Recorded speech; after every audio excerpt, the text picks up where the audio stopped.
À la une, l'armée déployée en Zambie avant la présidentielle du 12 août prochain, le président candidat Edgar Lungu dit anticiper sur des probables violences.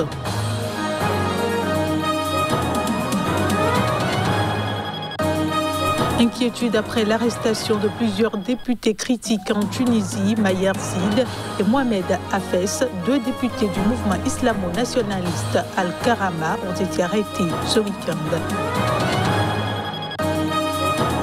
Arrestation d'un leader de l'opposition en Tanzanie, la principale formation politique de gauche, Chadema, a appelé à manifester.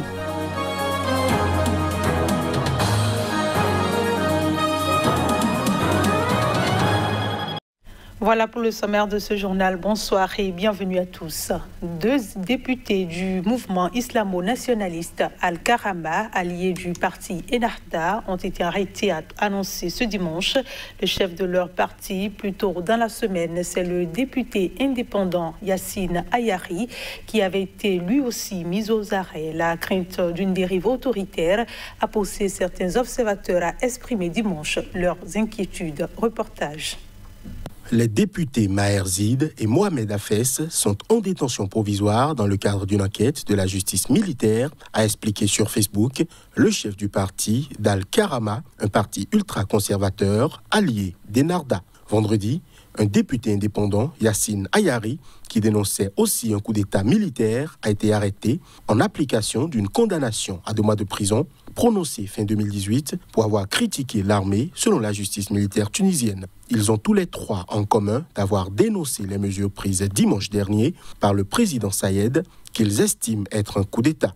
En mars dernier, les deux premiers étaient intervenus pour soutenir une femme fichée S, suspectée de terrorisme et donc interdite de voyager. Le troisième a été poursuivi à plusieurs reprises, notamment pour diffamation et outrage à l'institution militaire. Dans ce contexte, plusieurs arrestations ont fait polémique ces 3 derniers jours. Human Rights Watch, cette semaine, exposait ses craintes, estimant que le président Sayed risque d'utiliser ses pouvoirs extraordinaires contre ses opposants. La présidence, elle, se veut rassurante. Kaïs Sayed a affirmé vendredi qu'il n'y a pas de peur à avoir concernant les libertés et les droits en Tunisie. Le parti Arak de l'ex-président de la République, Monsef Marzouki, a fait part dans un communiqué de sa profonde inquiétude. Cette formation a condamné un glissement vers le règlement de comptes politiques et la répression des libertés, au contraire des assurances données par le chef de l'État. Le président zambien Edgar Lungu a annoncé dimanche avoir ordonné le déploiement de l'armée pour réprimer les violences électorales avant le scrutin présidentiel et législatif du 12 août prochain. Les précisions. Le président zambien Edgar Lungu a autorisé l'armée zambienne, l'armée de l'air et le service national zambien à aider la police à faire face à la situation sécuritaire à quelques jours de la présidentielle du 12 août. Des poches de violence ont été signalées à Lusaka et dans d'autres provinces où des partisans du Front patriotique et du Parti unique pour le développement national se sont notamment affrontés avec des machettes et des haches.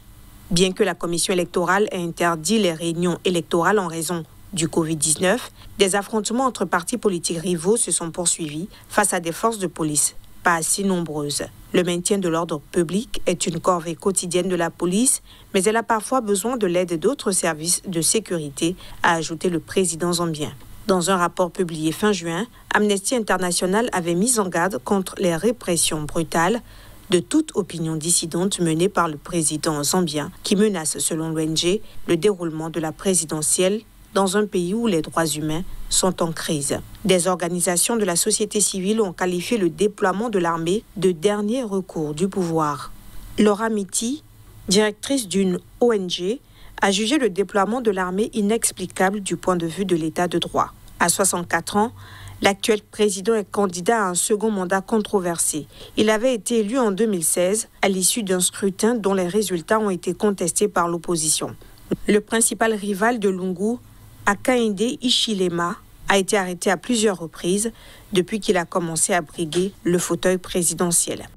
À Madagascar, de nouveaux suspects, dont des généraux, des militaires et des policiers, ont été arrêtés à la suite du projet déjoué d'assassinat du président André Razoel. C'est ce qu'a annoncé ce dimanche la procureure générale Bertine Razafiari-Voni. Devant des journalistes ce dimanche, la procureure générale auprès de la cour d'appel d'Antananarivo a indiqué que sur le projet d'assassinat du président de la République, à ce jour, 21 personnes ont été arrêtées et font l'objet d'une enquête. Parmi les 21 personnes arrêtées, 12 sont des militaires et gendarmes en activité, dont 5 généraux, 2 capitaines et 5 sous-officiers. Il y a aussi 4 gendarmes et militaires retraités, nationaux et étrangers et 5 autres civils, a précisé la procureure. Parmi les 21 personnes arrêtées, 14 ont été placées en garde à vue, selon Bertine Razafiari-Voni. 6 personnes, dont 2 Français, avaient été initialement arrêtées sous le soupçon d'avoir été impliqués dans cette tentative avortée de coup d'État. La police a indiqué que 209 300 € avaient été saisis lors des arrestations, ainsi qu'un fusil et 2 voitures. Le président malgache André Rajoelina a échappé une nouvelle fois à une tentative d'assassinat qui, selon les procureurs, faisait partie d'un complot. Selon les preuves matérielles en notre possession, ces individus ont échafaudé un plan d'élimination et de neutralisation des diverses personnalités malgaches dont le chef de l'État avait affirmé la procureure le 22 juillet sans autre précision. Ces révélations concernant un complot sont intervenues après plusieurs mois de turbulences marquées par des menaces à l'encontre des journalistes couvrant la pandémie de Covid-19 dans le pays et l'apparition de la famine dans le sud. L'enquête suit son cours et a été confiée à la police et à la gendarmerie qui travaillent avec le parquet d'Antananarivo.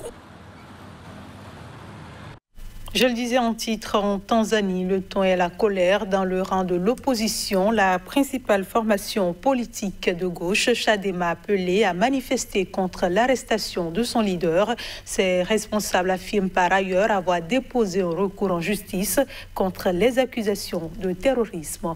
Le visant les détails.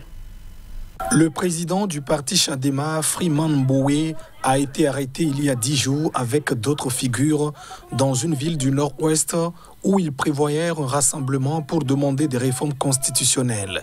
Lors d'un point de presse ce samedi, le secrétaire général du Chadema a déclaré que le parti avait déposé un recours juridique affirmant que Mbowe avait été inculpé sans la présence de son avocat, ce qui constitue une violation de ses droits.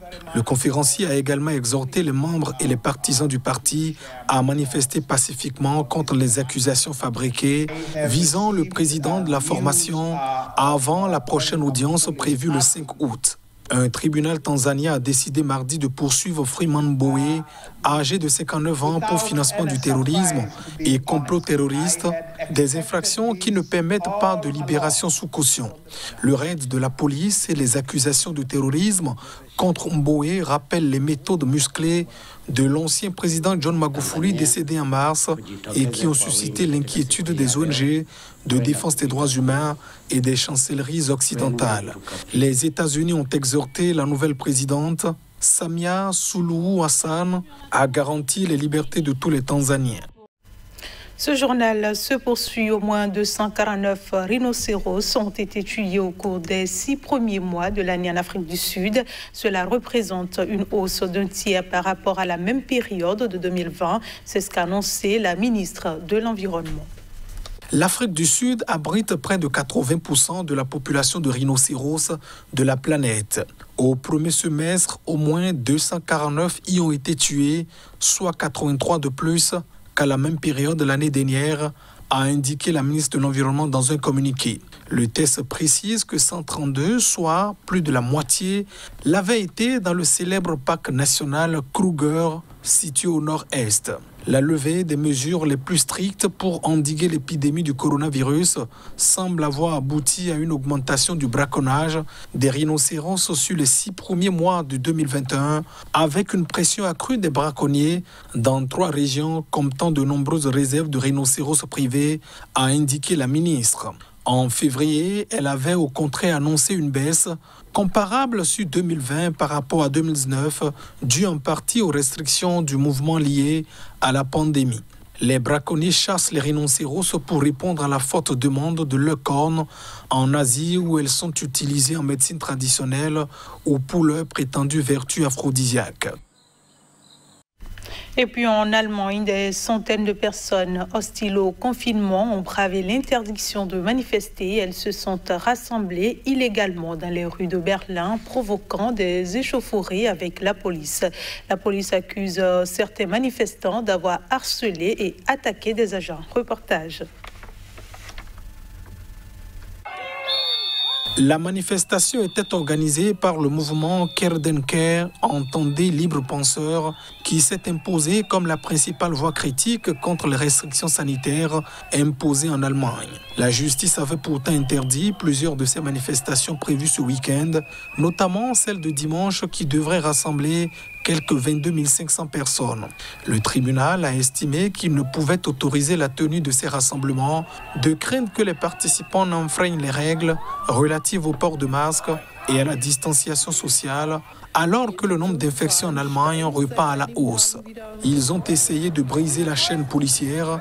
Cela a conduit à l'utilisation de gaz irritants, de matraques et à des violences physiques, a tweeté la police de Berlin, précisant que plusieurs personnes ont été arrêtées. 2000 agents en tenue anti-émeute dans toute la ville en prévision de la manifestation interdite avaient été déployés. Certains manifestants brandissaient des pancartes proclamant liberté ou non à la dictature du corona et très peu de masques étaient visibles dans la foule. Le mouvement à l'origine de la manifestation fédère des membres de l'extrême gauche, des adeptes des théories du complot, des détracteurs de la vaccination ainsi que des partisans de l'extrême droite. Ce sera tout pour ce journal. Merci de votre attention. Restez avec nous. L'info revient dans un instant sur Sika TV.